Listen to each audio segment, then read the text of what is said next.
Go now to Rosa in Lowell, Massachusetts, listening on the Station of the Cross. Rosa, you are on with Patrick Lencioni. What's your question? First of all, I wanted to say thank you to Patrick. I listened to a conference of his once, and he said, I am Catholic. And at the same time, I was shocked, and at the same time, I was ecstatic because I never seen anyone in a Christmas conference talk like that. So thank you so much, Patrick.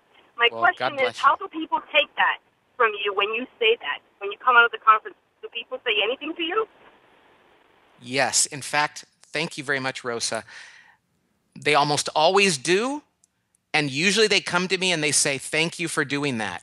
I've had people say, I'm not a Catholic and I appreciate that you do that. I've had people say that I used to be and I really like that you do that. And a lot of Catholics come and say, thank you for doing that.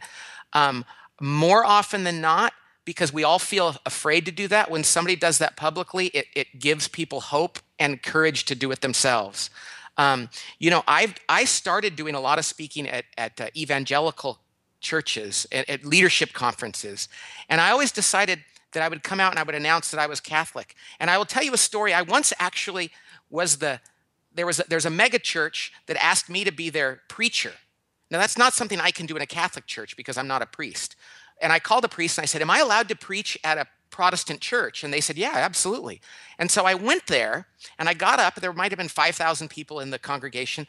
And the minister introduced me by saying, Pat's a Catholic, and you'll never guess it. He actually went to church before he came here. And that's the first time anybody's ever done that. Now, these were Protestants. They broke out into applause because they knew I was Catholic and I'd gone to Mass. And so I think we Catholics and Christians that are not Catholic have to, they say go out and preach the gospel and occasionally use words. It didn't say never use words. Just declaring, yes, I'm happy being a Catholic and I'm proud of that. And now let me be a good consultant or a good marketer or whatever else. I don't think that there's anything wrong with saying that, especially today when people are afraid. And so, yeah, I will tell you, Maria, only a few times have I gotten punished for it, and it was not very hard to be punished for it.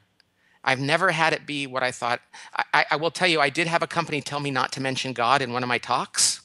And they said, you can't come here if you mention God. And I said, well, here's the deal. I'm a Christian and a Catholic. I'm not there to proselytize, but I can't promise I am who I am. And they said, okay, that's okay. And in my talk, I said, well, I don't think God made us to hate our jobs, because I was talking about that. And at the end, I said, God bless you. They never complained. And employees from the company came up and said, thank you for witnessing. We don't do that here. Wow. So Rosa, I think we can do it more.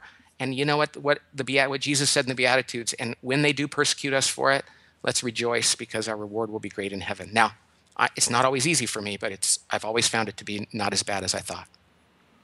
Thanks, Rosa. Thank you. God bless you, Rosa.